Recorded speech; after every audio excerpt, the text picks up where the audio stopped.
Good evening. If you would like to turn in your Bibles to Luke chapter 12, we're going to be looking at some verses there for a few minutes.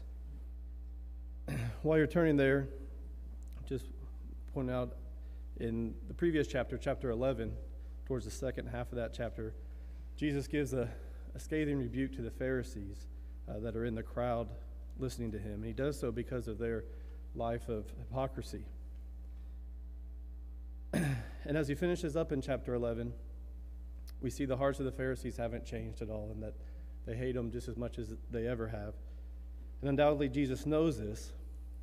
And seeing this large crowd start to gather at the beginning of chapter 12, he takes the opportunity as the master teacher to turn to his disciples that are with him and make a point that he wants to drive home to them, to not let the influence of the Pharisees' hypocrisy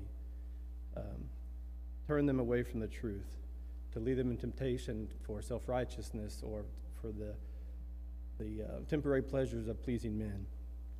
So as we look at chapter 12, in the first 3 verses, it says, "In the meantime, when an innumerable multitude of people had gathered together, so they trampled one another, he began to say to his disciples, first of all, 'Beware of the leaven of the Pharisees, which is hypocrisy. For there is nothing covered that will not be revealed, nor hidden that will not be known. Therefore, whatever you have spoken in the dark will be heard in the light, and whatever you have spoken in the ear and inner rooms will be proclaimed on the housetops.'" Here Jesus warns his disciples not to be like the Pharisees. As I said before, not letting the temptation that comes with that to turn them away from the truth. In today's society, we hear a lot of times this idea of hypocrisy, or this word hypocrisy, getting thrown around.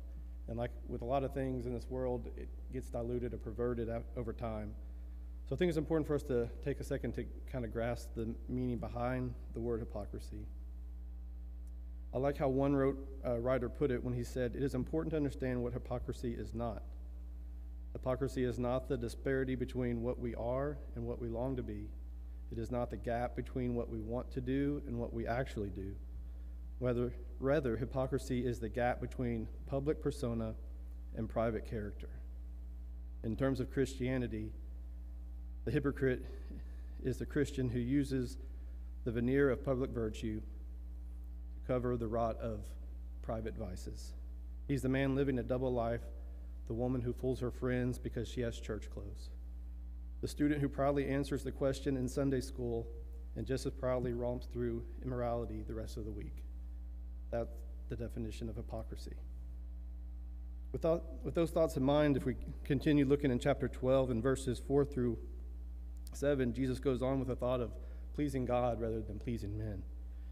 He tells his disciples not to fear man or their influence and what they can do to him, even to the point of death, but to fear God, the one who can take their life and then has the power to hit their soul into hell. And continuing with that same thought in verses 8 through 12, he then encourages them to always confess Christ in both speech and in their actions. Christ says that the one who does this, that he will confess their name before his Father. These are very powerful words and powerful ideas that Christ is portraying to his disciples. And it's great assurance to them at the time, and it's a great assurance to us today. So I leave you with this. God hates hypocrisy because it's going through the motions of worship, and it's pretending to bring him our best when we're really just bringing him our cast-off. As we read about in Deuteronomy 17, verse 1, and Isaiah 29, verse 13, specifically that one says, "Their lips honor me, but their hearts far from me." This was a problem throughout the history of God's people in the Bible. So we need to be honest with ourselves and realize that this can be a problem for us today just as easily. So are we bringing our best to God? Are we worshiping him as he has ordained us to, in spirit and in truth? Are our actions and speech confessing Christ before men? If not, we need to change so we don't end up like the hypocritical Pharisees that Christ condemns. If you need to make changes in your life and there's anything we can do for you at this time, please come forward as we stand.